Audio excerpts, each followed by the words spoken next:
Good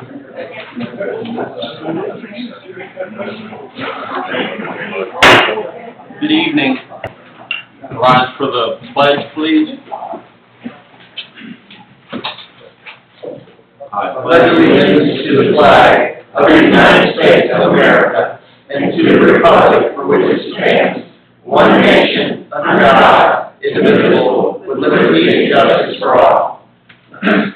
As always, thank you to the veterans and their families for the sacrifice of this humanity. All right.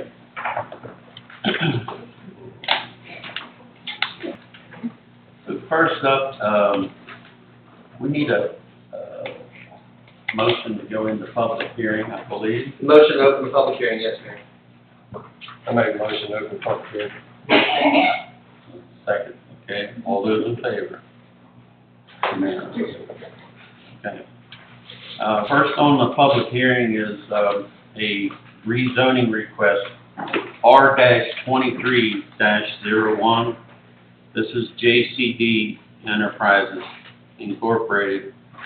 Applicant and property owner seeks to rezone 4.99 acres running approximately 275 feet of the south side of Atlanta Highway, approximately 700 feet east of the intersection of Atlanta Highway and Hayes Road.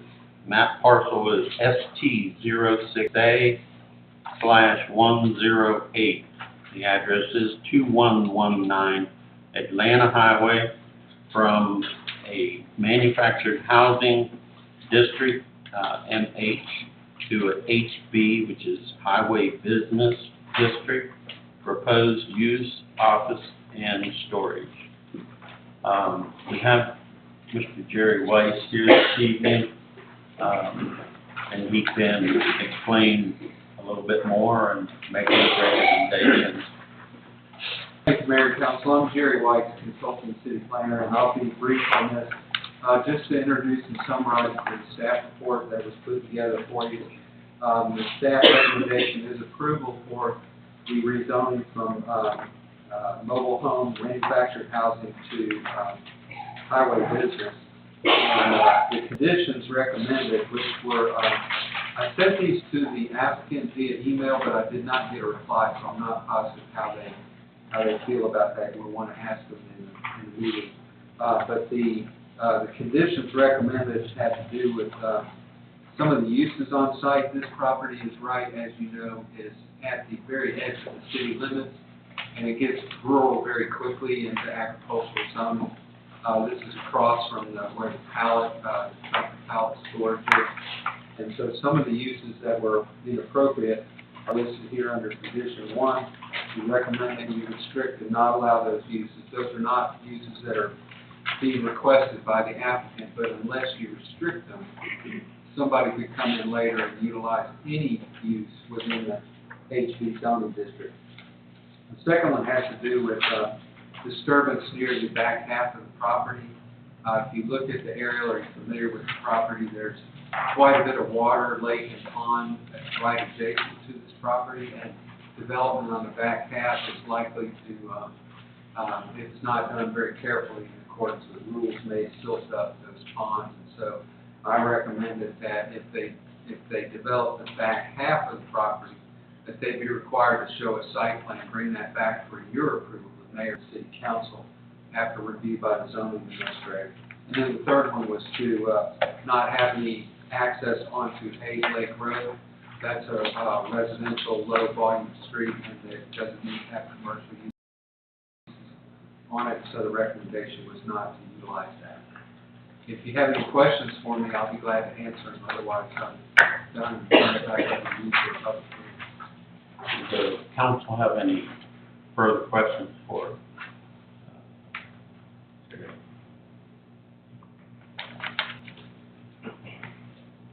Okay. Thank you, Mayor. I believe we have a representative here. Yes, sir. I think the rule is 10 minutes, and you can reserve time if required. It won't take me 10 minutes. I'll just tell you a little about us. My name's Jim Dukes. This is my sister Sandy Mahon, and my other sister Sherry Cook, and we own JCD Enterprise, and we have been in business since 1995. We are triplets, and we have always been in business as far as our adult lives. We've always been in business together. And, you know, a little bit about our background. We own a real estate company. We're licensed GCs in the state of Georgia. We did build houses and develop land for years, but we haven't done that for years. We own a metal recycling company in Loganville. You know, we are just trying to really true to our plans for that place is really just to renovate the house and rent it to a business, and then work on the building and rent it to a business. And really the back acreage, we really don't have any plans for it right this minute.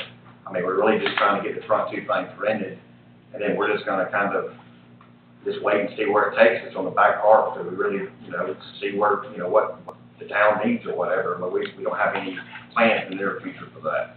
We have talked about potentially making it some kind of parking, long-term parking. We've also talked about potentially putting mini storages in there, but like I said, in the near future, if we can get the house and the building rented, then we're going to, we'll just kind of put that on hold for a little while, and just kind of, like I said, just kind of wait and see where it takes you from there, takes us from there. Other than that, that's about it. Okay. Any questions for me? Well, if you'd like to reserve time, I mean, if you have time available, so. be good. Well, at this point, I think if there's any one or group in opposition, you also get, same amount of time.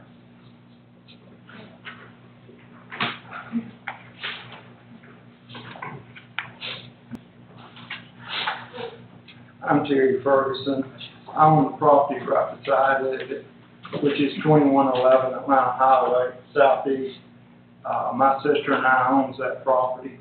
And, you know, I hear everything the gentleman has said, but once it's approved for commercial, there's no telling what would actually go there in the future, once it's on commercial. You know, there is people living there on the front side of our property and on the back side of our property. And the lighting and the traffic would be detrimental to the individuals that is living there on the housing. And I'd like to ask each and every one of your councilmen, if where you live currently on your right and left side is going to be commercial like this, would you vote for it? And that's all I have to say. Thank you, sir.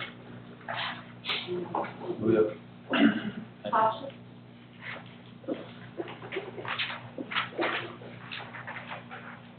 Good evening. My name is Tasha Archer. I am actually one of the people that live in on Terry's property on the backside. I'm on Hayes Lake Road. I've been here for 12 years. I've lived and worked in Statham. I work for Cable East Incorporated.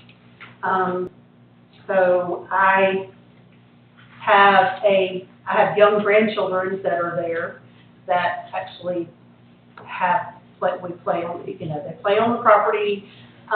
We have a lot of property there. It's very rural, we love the ruralness of it. I feel like if somebody came in and made a commercial property right next to us, that would absolutely take away from being able to have my grandchildren. I raise my kids in this house, so to have then my grandchildren come in and actually get to experience the same experience that they had of being not in the city and actually having like a country rural setting, it's awesome, and they love it. I feel like if a commercial property went next door, it would just absolutely, it would ruin the whole thing. It would cause traffic. You don't know exactly what's going to be there. I would ask each and every one of y'all to please consider to say no. Thank you. Ryan Howard? I would like to ask the council not to vote for this rezoning because, next door, the lights and so forth from Texaco is bad enough at night, and we're a good distance from there. So I think this would be, zoning the way you're asking for it to be zoned would be detrimental to all the houses around and, a lot of traffic, you know, it's right in the middle of houses. So I just really think this would be detrimental to our people living there and the noise and that kind of thing. And so I thank you for listening and hope you'll vote yes. I need your name for the record Excuse and me? where you live. I'm Elaine Holland and I live at 287 First Street, Statham, Georgia.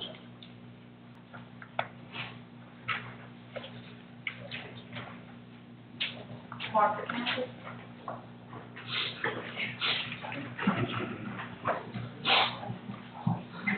I'm Martha Campbell. I own the house and property at 2141 Atlanta Highway. This is the property right beside the property that they're asking to rezone. We're the ones that have the lake on the back end of that property. That's a stock lake for our Georgia, and we want to make sure that that is not jeopardized in any way. Also, I have animals. We have a fence that runs right down beside the house. They're remodeling to separate the pastures where my animals are. There's cattle, horses, and pigs on that land. And also, I'm sure y'all are aware of, there is an easement on the back of that land that allows me to get over to the pond area and all, so that we have, because we need to go in there and do some work. I would also ask that the council not vote for this. You're right when you said that it was basically, and it quickly goes into rural agricultural land, and that's exactly what I'm sitting at. And it's always been that way.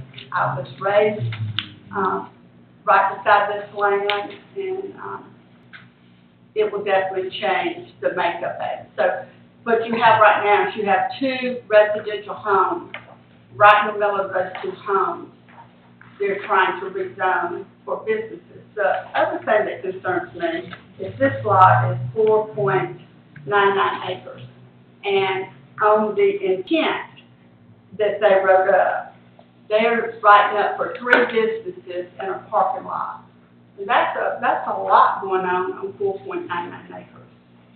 And I think it'll have a big effect on the, you know, the agriculture. I want my animals safe. I want the pond not messed with. And then behind me, off of Hayes Lake Road, there is another pond directly behind mine.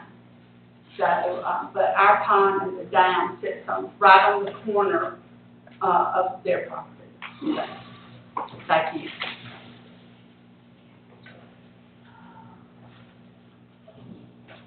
Anyone else? Would you like to use your reserve? I guess what I would say is, I mean, our intentions with the property is to basically keep it just like it is right now. I mean,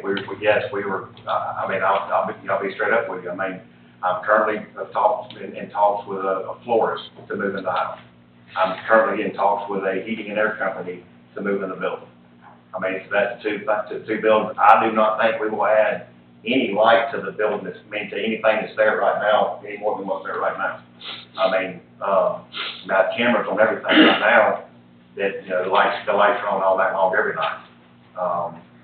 As far as like the back in there, like I told you, I mean, I know it's hard to believe that we really have no intentions with the back property at this moment right now, at this moment.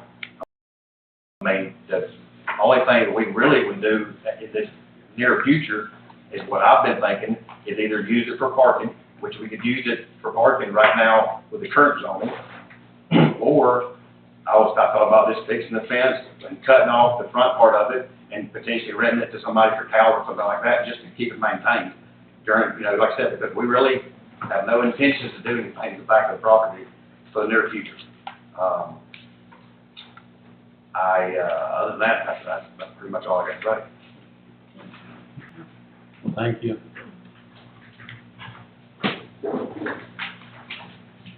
No other comments or questions from the council? Well, the second rezone request is R-23-02. This is R&D Realty and Robert White applicant, Brenda and Howard Bogan. I hope I said that correctly. Property owners seek to rezone from an SR1 suburban residential 1 district to OI, which is office institutional district. A property of 0.4 acres. The map parcel is ST02/073. It's at 1835 Atlanta Highway Southeast, running on the south side of Atlanta Highway and the east side of Mulberry Street. Proposed use is office. I'd like to turn it over to Mr. White. Thank you, Mayor and Council. Jerry White, Consulting City Planner. And very briefly, this property is only 0.4 acres and it is a corner lot. It fronts on Atlanta Highway. It has a house on it, but it also fronts on Mulberry Street, which is a substandard dirt road. And the land use plan calls for this property and the adjacent one to be highway business. And so the request is consistent with the land use plan, and the recommendation of staff is approval, but with conditions.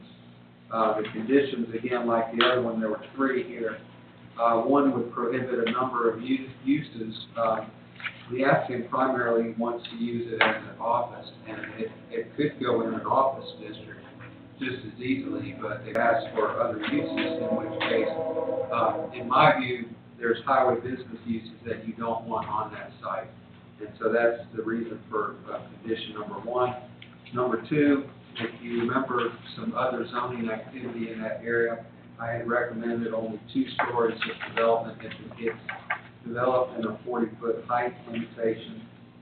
And then the third one is Mulberry Street improvement. They're probably going to go in and just utilize the house as an office, but if they go in and they expand for more than 2,000 square feet, then my recommendation is that they have to dedicate additional right-of-way on Mulberry Street and pave that road along the frontage, because it's a dirt, it's wide enough for 1 car only. And so, as of right now, it's probably could be okay, but if they're going to develop the property with more square footage, then that road needs to be addressed. That's a summary of the report. I'll answer any questions if you have them. Any questions? Okay, thank you. I believe we have representation here, the property or the buyer? Yes. Okay. State your name and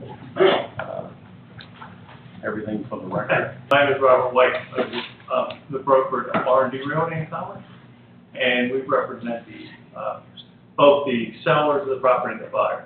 The intention of this is to be a law office. There is no intention to do any expansion. It's just the gentleman that has it is trying to have another location outside of Commerce, and right now it'll be him, his secretary, and then there's 1 or 2 clients that come in. So we don't even plan on using Mulberry, but for any reason. And there's no even thought of expanding the building. It's just that where it's at is a good location, and right now the house is vacant, and the highest and best use for that property is probably something more office than anything else.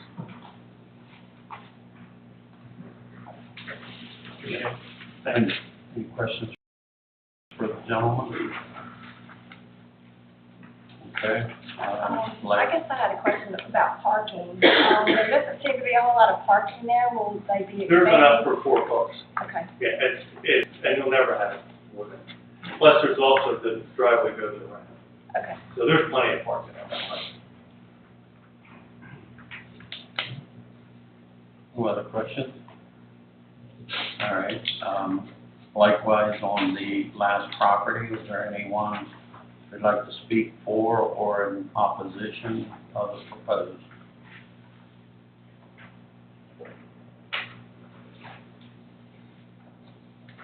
No comment? Okay. Well, thank you for coming, and, at this point, ask for a motion to, close the public hearing. So moved. Second. Do that, all those in favor? Okay.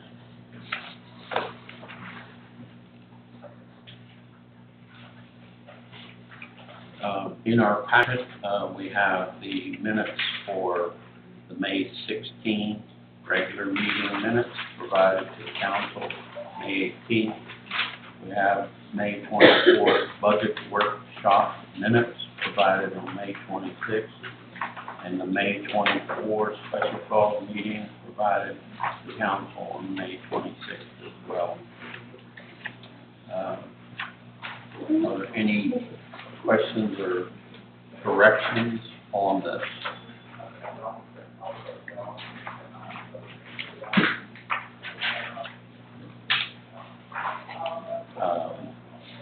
Well, if there's no objection, we could make a motion to accept the minutes of all three meetings. I'll make the motion to accept the minutes from May 16th for all meetings. Is there a second? Second. Okay. All those in favor? All right, motion carries. We've also been provided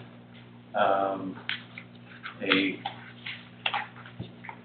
report from the finance department. This was sent over by Rachel, I believe, yesterday afternoon, and is included for your review.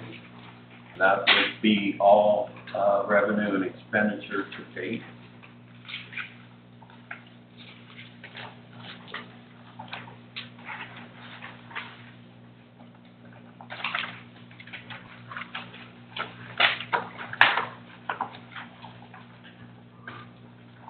We also should have a police report.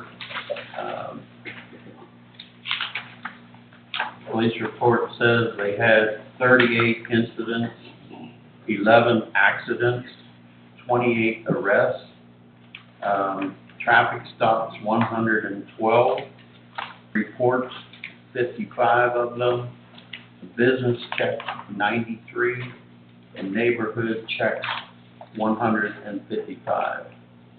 I noticed they do roll through the neighborhoods on a regular basis, which I think is partly what the public is definitely interested in. Mr. Mayor, if I may, we took our third Inter Auto report on Broad Street just a few minutes ago. None of the cars were locked, and vehicles were left inside the unlocked cars. So again, I would remind you, please remove your valuables and lock your vehicles. It takes just a second to open that door and snatch out whatever they can grab. And you're the best deterrent by securing your vehicle. So I just wanted to give you all a heads up. Thank you, Captain. Yes, sir. Thank you. I understand that our canine unit is very active as well, and doing a very good job. Yes, so we try to post those little cute pictures on Facebook and put a little smiley face or something on the bad guy's face. But the word has gotten out, if you're running in Salem, you're going to get caught, you're not going to run far. We're really proud of Sergeant Russo and Officer Nora. They're doing a great job. We're getting a lot of bang for our buck in that case. Awesome. Good investment. As always, we appreciate everything y'all do. Thank you. We appreciate it. We couldn't do it without y'all. We also got a report from the Public Works Department. They've been doing quite a few locates. We've had 226. 126 of those were water and 100 for sewer lines in just in the month of April. Multiple, I think that's supposed to be in May. It's a typo. They had multiple new water meters were set for new homes that are being built. They had leaf and limb truck ran a few days each week. And they've got continued maintenance, cutting grass, parks, and along the right-of-ways. Picked up several large bags of trash throughout the city. They do that on a weekly basis, generally Mondays and Fridays. And they patched several water leaks as well. So cleanup days was a very successful turnout. We actually filled 9 30-yard containers. And Jordan passes his thanks on to all the citizens who came out and helping to keep Statham clean. We'll continue to cut grass and finishing up a few projects before the end of the budget year.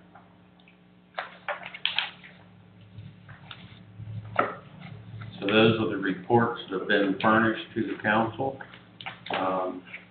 There's no unfinished business at this point.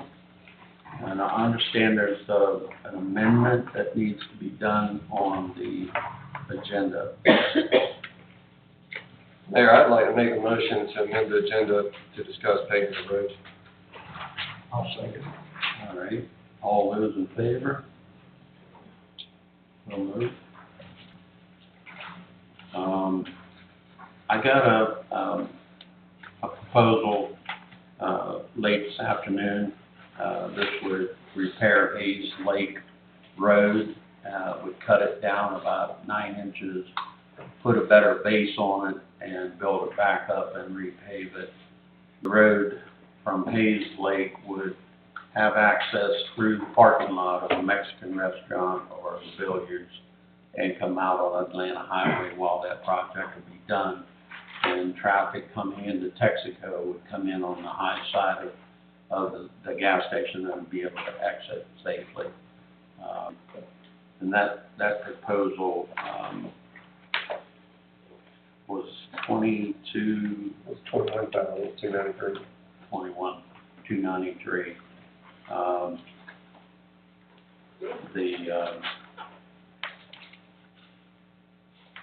Like I said, they would rebuild it. It's been patched several times, probably 3 times in the last 3 years. This would give it a better base, and it would take it, what was the dimensions on it? How far back would it go? 220 feet. Yeah. So go back 220 feet and 18 feet wide. And it should build it up enough, as everybody knows, the heavier trucks, the garbage trucks especially, are pretty hard on our roads. But it should build it up to where it could take a lot of that beating and give us, and last for considerably longer than the past patches. Anybody got questions on that? No, I just wanted to say, you and I discussed this right before the meeting. I was asking questions about it. We could get this done out of this year's budget for money that was not used for other projects. For instance, I think there was $40,000 that was budgeted for expanding over at Bridges Park for the Public Works. So since that project's not going to be done this year, we can go ahead and get at least this road paved. And then along with that, the LMIG money that we have currently for Hammond, we could go ahead and get Hammond paved this year as well. I know we're expecting the quote to come in. I think you probably around 100, 120 or so. Yeah. Expected quote. We have one that's about 80, One is about 85,000, and the other one I think was about 112. So we were probably going to go with the 85 plus the LMAG money. It should come in at about the 85, so there should be monies left over from that project. And that's already been approved. Yes, yeah, the monies were approved for this fiscal year, so something that. So that road could be done this year, since the money was already there. And then we could potentially get, if council wanted, Hayes Lake Road fixed, which would be two of the roads that were mentioned for next year's budget. The other projects that he's, Jordan is checking on, he's getting proposals for, is to have a company basically about 4 foot of the Atlanta Highway from the city limit to the city limits. And it would be on as you're heading to Winder, it would be on the right-hand side, which is the worst area. And they would mill that and put down better road bed and build it back up. That's going to be a little pricey. We already know that Dooleytown is between 300,000 and 400,000 as it stands right now. And I know some of the funds are earmarked, or all of the funds from the Public Works sale will go towards paving projects as well to try and get some of these issues done before they continue to deteriorate. As those quotes come in, I'll provide them to the council. Any other questions on the two projects? All right. So, that was item 1. We're going to bump everything down. So, item 2 on the agenda then would be the lighting agreement to approve the lighting of to approve the signing of an agreement between Georgia Department of Transportation and the City of Statham to obtain roadway lighting as part of the State Route 8/State Route 316 at Barber Creek Road project. This contract has been reviewed by Counselor. And Mayor, there's a couple of changes that I've noted that obviously you made. First, of course, the spelling of the city needs to be corrected, spelled with an E, not an A. The second change is that this contract is only terminable by the Department of Transportation, not by the city. So we moved to amend it so that both parties can terminate by providing 30 days notice to each other, to the other party. And then the other thing you need to be mindful of, just so you understand, the lighting of the streets, the DOT will incur the front-end costs for the poles, the infrastructure, the lights, and everything else. And the city will be responsible for the actual power costs and ongoing maintenance costs of the lighting itself, changing bulbs, changing breakers, things like that. If the city decides at any point to stop maintaining or decides it wants to cancel the contract, the Department of Transportation would assess the city the cost of the installation of the equipment, all of the infrastructure. We would simply add 2 words to paragraph 5, which would be less depreciation.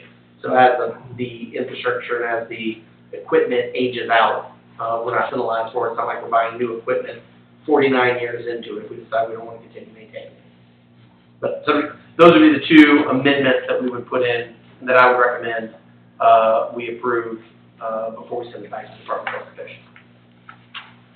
And by the way, there's form agreements, so I'm going to save everybody some time. The same changes we would ask on the agenda item, what's now 3, which is the one for 316 and State Route 211. This is just, we're thinking this is just traditional lighting that they put up at all intersections. That's right. Now, we do have some input on the design phase. So before they install the lighting, we could say we want, there's a particular problem spot If there's a certain road, cross street, if you will, within a certain footage, they're gonna help us out to help get lighting down to it. So we have a little bit of say in the layout and in the design, but yeah, this is standard fare on all major, state route crossings. Of limited access for like 316. And if it's, Georgia Power, which I believe it is, typically they charge the city like $10 a month if the installation is already paid for up front. So we recently added a light up on the crosswalk for, the elementary school.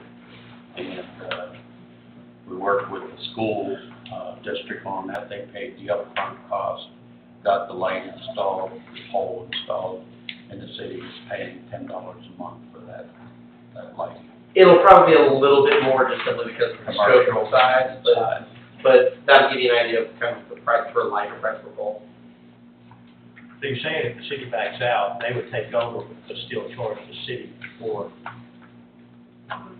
Yeah, that's right. Yeah. I mean, the DOT has a general rule at those crossings, all they care about is their road. The actual crossings, they still consider that a county or a city problem. So it's very unlikely that if we make the decision that we don't want to maintain the lighting on the crossing, they are going to take the position we don't want to either. As long as our road is lit, we don't really care. So it's unlikely that they're going to take over and maintain that, if you will. Exactly. They're basically just trying to recoup the cost that they don't want the equipment back.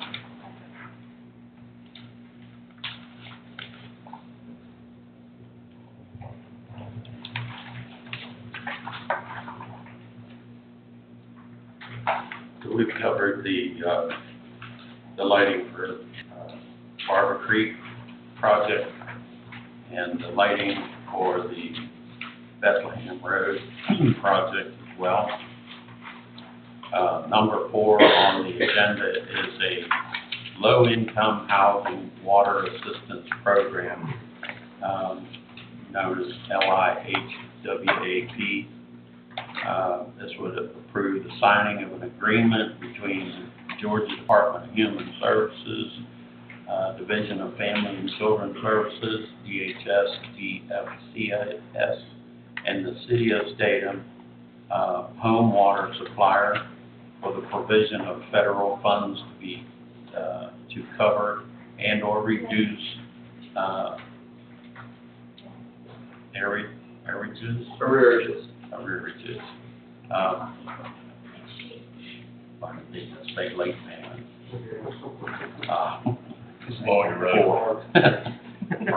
For households eligible for the LIHWAP.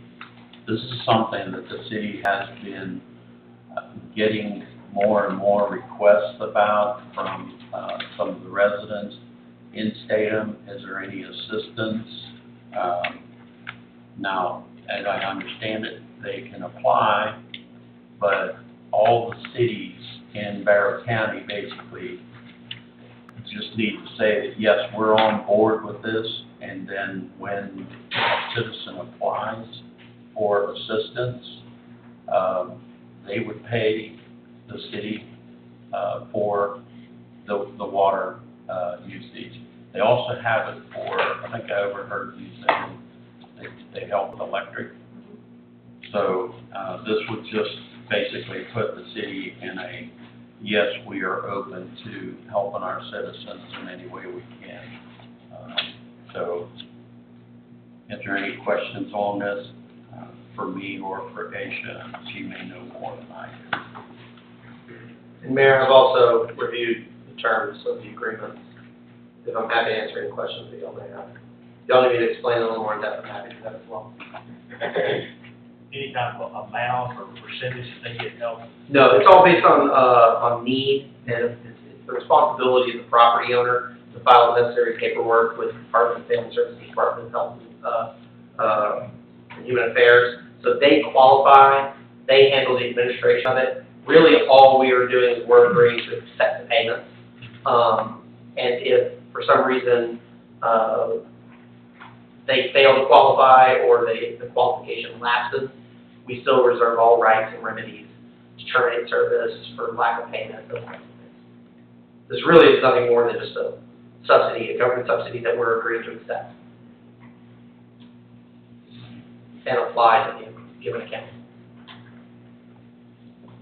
Any other questions?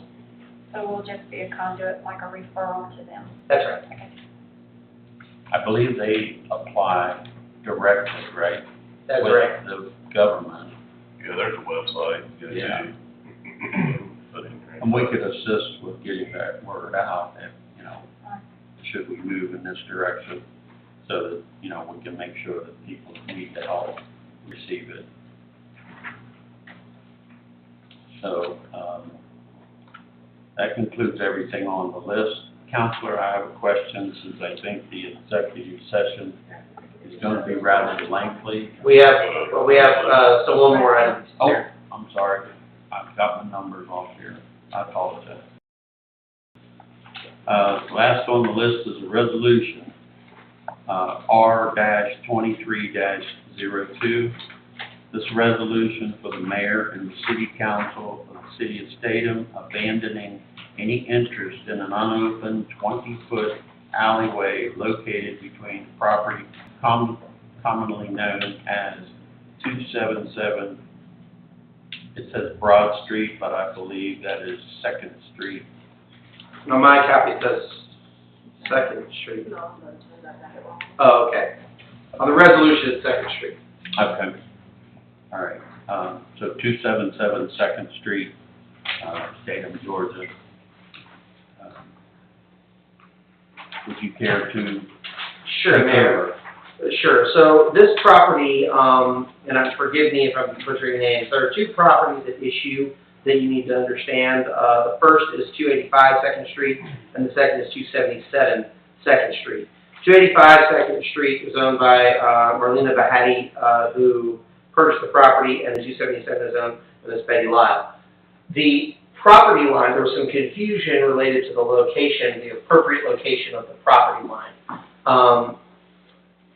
Specifically, there was historically a 20-foot unopened alleyway shown on tax records and on plats that divided those two properties.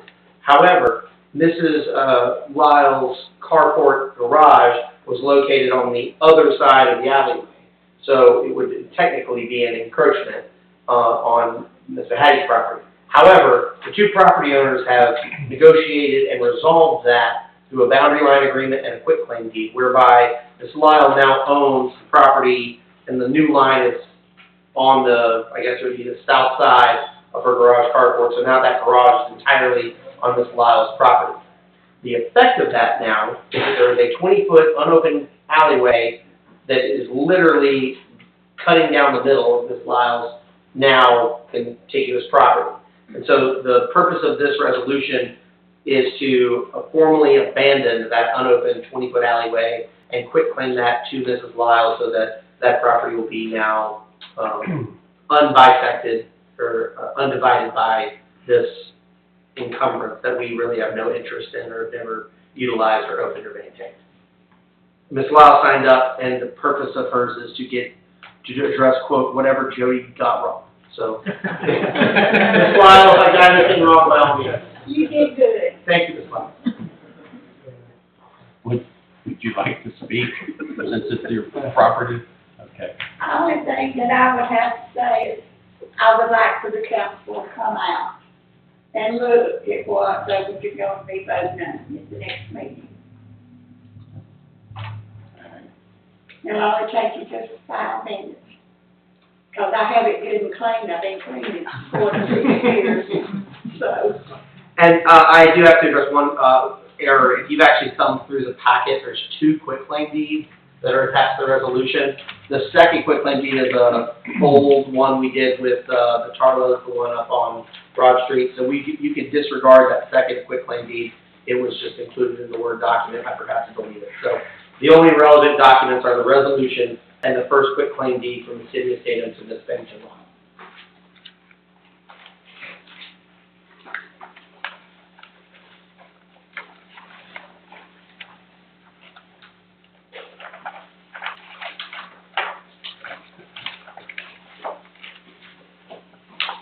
No other questions on that?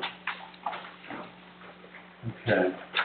Well, as I jumped ahead myself, since I think the executive session may be a little longer than normal, is it appropriate to ask to move the citizen input prior to that? There's no one signed up, but if you wanted to move it up and allow open forum, you could do that. Okay, at this time, could I have a motion to move the citizen input? So moved. I'll second. All those in favor? Okay, is there anyone that would like to sign up to speak on any subject?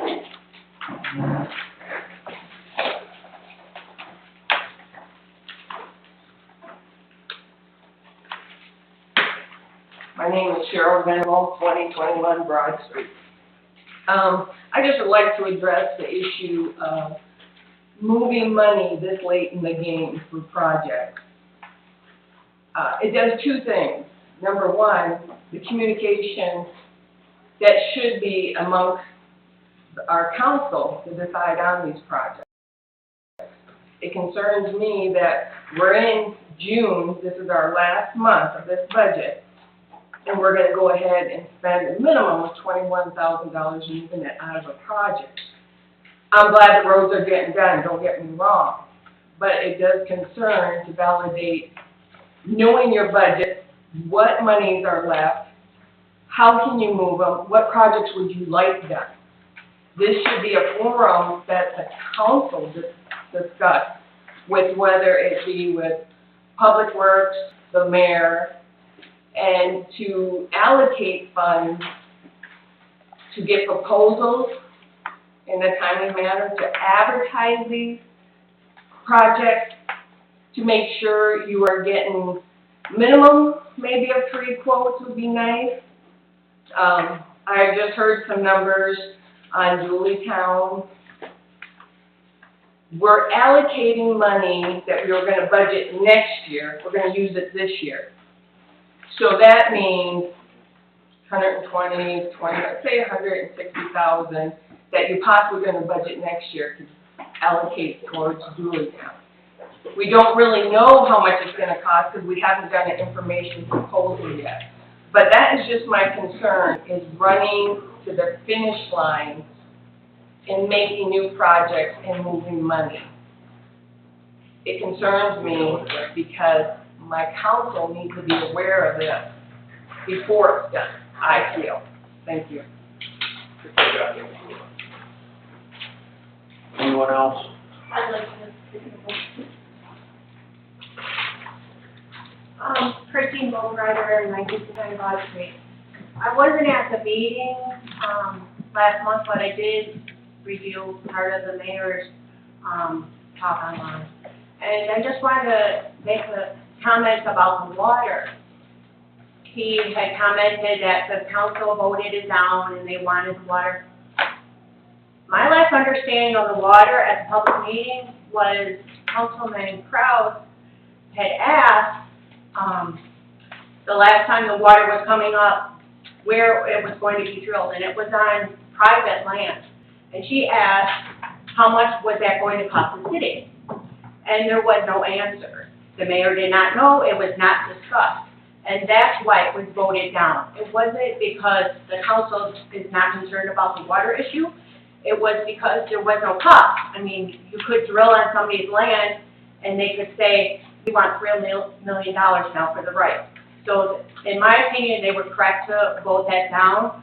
And I believe that they all still want the water to be solved. So I hope that there's some other options, maybe on state-owned land or getting the price before you start drilling of what somebody is going to expect to be paid.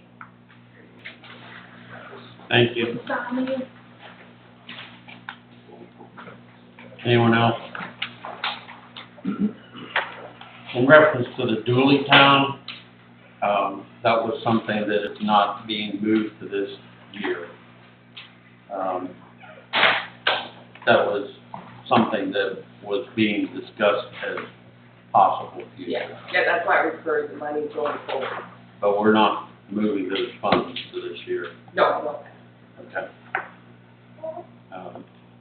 All right, well, If there's no other public comment or concerns, then I'm going to ask for a motion to go into executive session. Mayor, before that motion is made, I would like specifically noted in the motion that there are 3 topics to be covered: pending and potential litigation, real estate, and employment, all 3.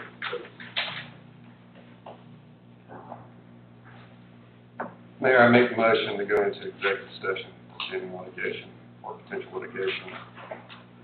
Second? Employment Whoops, sorry. and real estate. You paused and I jumped in. Second. All those in favor? We'll return shortly. That's it, Nancy. Kim.